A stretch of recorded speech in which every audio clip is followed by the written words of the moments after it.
4장. 그날에 여자 7이 남자 하나에게 때로 덮치면서 말할 것이다. 우리 몸은 우리가 알아서 돌보겠소. 우리 먹을 음식과 옷은 우리가 알아서 해결하겠소. 다만 우리에게 아이를 갖게 해주오. 우리를 임신시켜주오.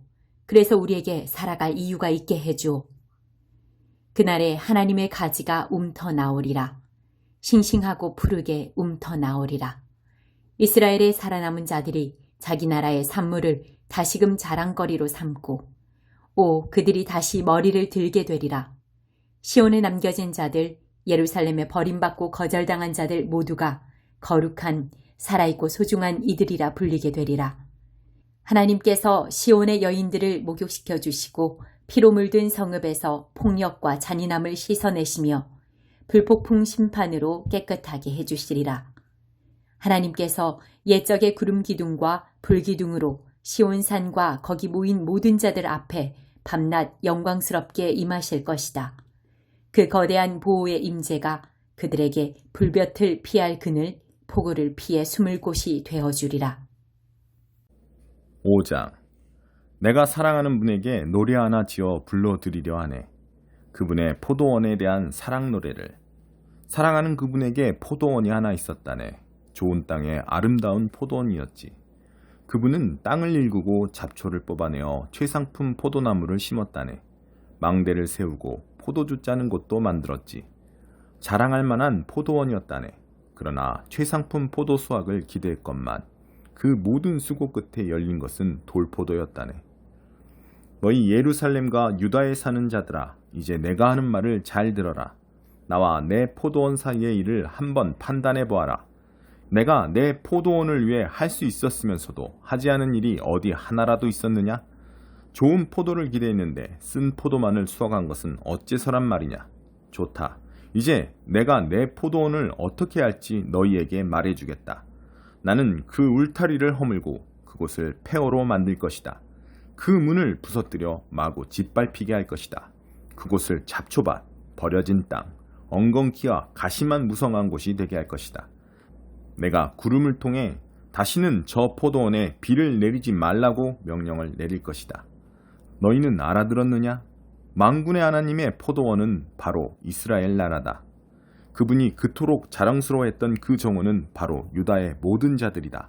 그분은 정의를 수확하기를 바라셨지만 보이는 것이라곤 서로 죽이는 모습뿐이었다. 의를 거두기를 바라셨지만 들리는 것이라곤 희생자들의 애통소리뿐이었다. 집들을 있는 대로 사들이고 땅을 독차지하는 너희에게 화가 있으리라. 너희는 이전 주인들을 다 쫓아내고서 출입금지 편말을 붙여놓고 나라 전체를 장악했다. 모두를 집없고 땅 없는 이들로 만들어버린다. 나는 만군의 하나님께서 말씀하시는 소리를 들었다. 으리으리한 집들 다 텅텅 비게 될 것이다. 호화롭던 사유지들 다 폐허가 될 것이다. 10,000평이나 되는 포도원에서 고작 포도주 1리터가 나고 10마리나 되는 씨에서 겨우 곡식 1말밖에 나지 않을 것이다. 아침 일찍 일어나서 아침밥도 먹기 전에 술잔을 들고 밤이 새도록 코가 삐뚤어져라 마셔대는 자들에게 화가 있으리라. 그들은 술자리에 하프와 플루트와 충분한 포도주에는 마음 쓰면서도 하나님의 일, 그분이 하시는 일에는 아무 관심이 없다. 내 백성이 포로가 된 것은 바로 이 때문이다. 그들의 무지 때문이다. 거물들이 굶어 죽고 서민들은 목말라 죽을 것이다. 식욕이 커질 대로 커진 스올이 닥치는 대로 사람들을 집어삼킬 것이다. 거물들, 서민들 할 것 없이 모두가 그 식도를 따라 굴러떨어질 것이다. 주정뱅이는 더 말할 것도 없다. 밑바닥 인생들이나 지체 높은 자들이나 매한가지다. 기세등등하던 자들이 구멍난 방광처럼 쪼그라들 것이다. 그러나 만군의 하나님께서 정의를 행하심으로 산이 되실 것이다. 거룩하신 하나님께서 의를 행하심으로 거룩이 무엇인지 보여주실 것이다. 그러고 나면 어린 양들이 마치 제 땅인 양 그곳에서 풀을 뜯고 아이들과 송아지들이 제 집인 듯 그 폐허에서 편하게 살 것이다. 거짓말로 악을 팔고 죄를 한 트럭씩 시장에 내다 파는 너희. 하나님은 대체 뭐하고 계시나? 우리가 볼 수 있게 좀 움직여 보시라고 해봐. 이스라엘의 거룩한 분이라는 그가 대체 뭘 하시려는지 알고 싶다고 말하는 너희에게 화가 있으리라. 악을 선이라 선을 악이라 부르고 빛을 어둠으로, 어둠을 빛으로 대체하며 단 것을 쓴 것으로, 쓴 것을 단 것으로 바꾸는 너희에게 화가 있으리라. 스스로를 똑똑하고 대단하다고 여기는 너희에게 화가 있으리라. 너희가 잘하는 것이라곤 술 마시는 일이 전부다. 술 마시기 대회 챔피언 트로피나 모으는 너희. 범죄자에게서 뇌물을 받아먹고서는 죄 없는 이들의 권리를 짓밟는다. 그러나 그들 무사하지 못하리라.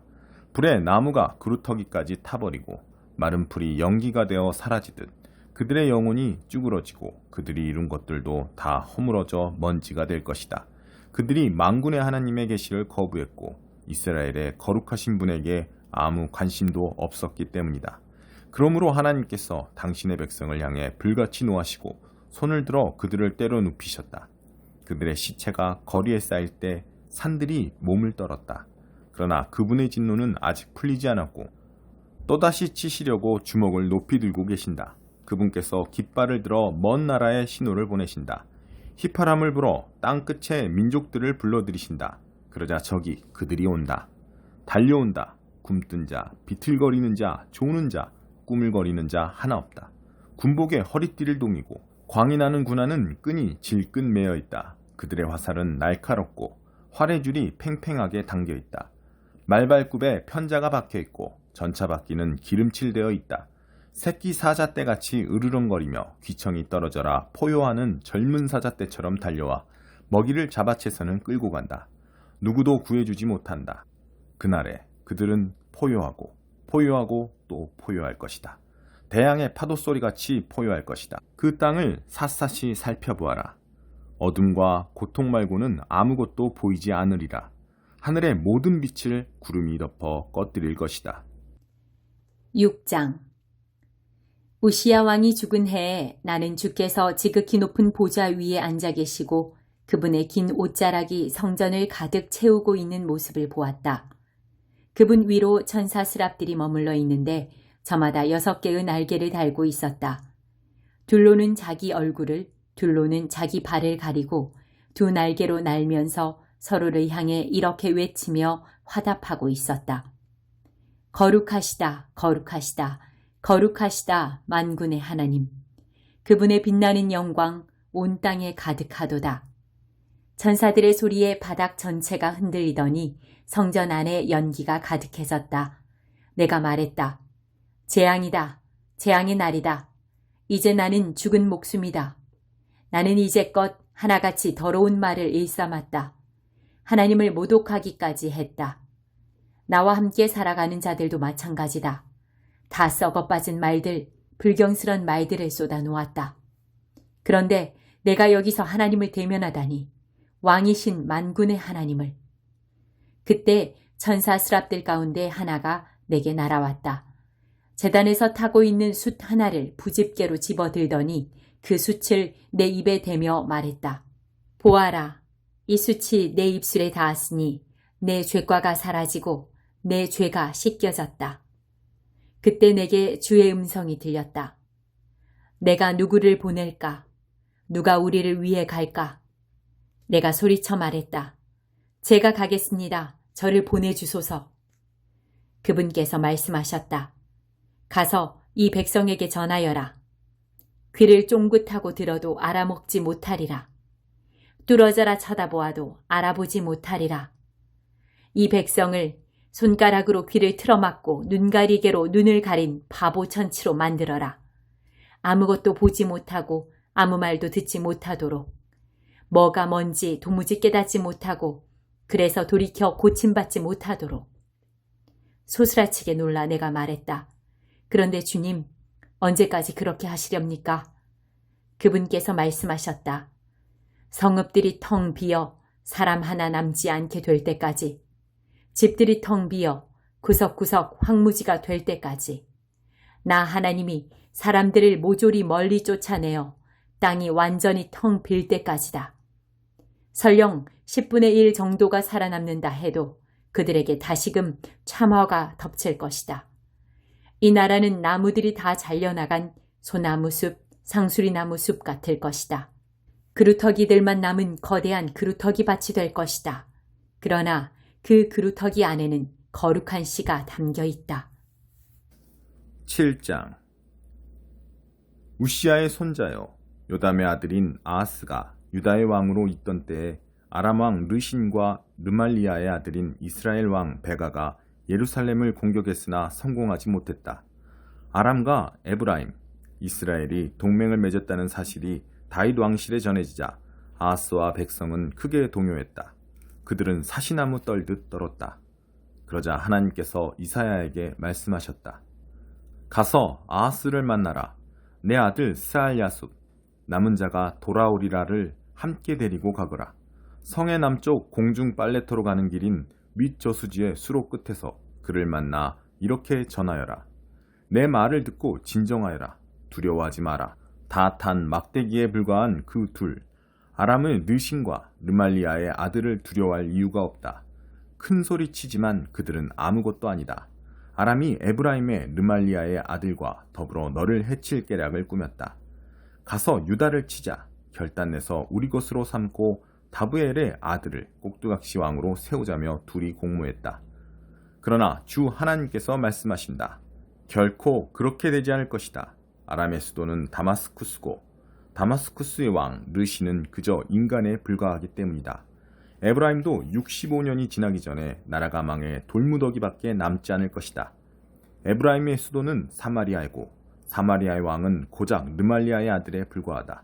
너희가 믿음 안에 굳게 서지 않으면 도무지 제대로 서지 못할 것이다.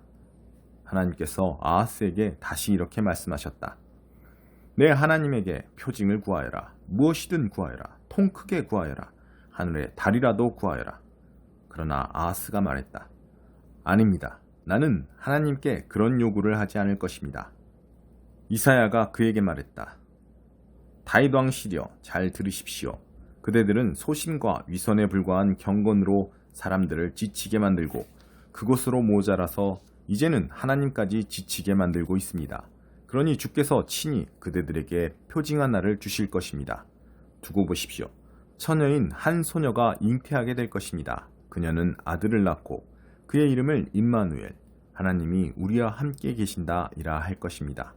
그 아이가 12살이 되어 도덕적 판단을 할 수 있을 때가 되면 전쟁의 위협이 끝나 있을 것입니다. 그러니 마음을 놓으십시오. 그대들을 그토록 근심케 하는 저 두 왕은 그때쯤 사라져 없어지게 될 것입니다. 그러나 이 경고도 함께 들으십시오. 하나님께서는 왕과 백성과 이 왕실에 에브라임이 유다를 떠나 나라가 두동강 났던 그때 이래로 가장 혹독한 심판을 내리실 것입니다. 아시리아의 왕이 올 것입니다. 그때가 되면 하나님께서 이집트 나일강 원류의 파리떼를 부르시고 아시리아 땅의 벌떼를 불러오실 것입니다. 그것들이 와서 이 나라 구석구석까지 쓸어버릴 것입니다. 무엇으로도 그것들을 막을 수 없을 것입니다. 또 때가 되면 주께서 유프라테스강 저편에서 빌려온 면도칼, 아시리아 왕을 말한다. 면도칼을 가지고서 너희 머리와 음부의 털을 다 밀어버리실 것이다. 너희는 발가벗겨져 수치와 치욕을 당하게 되리라. 그분께서 너희 수염을 다 밀어버리실 것이다.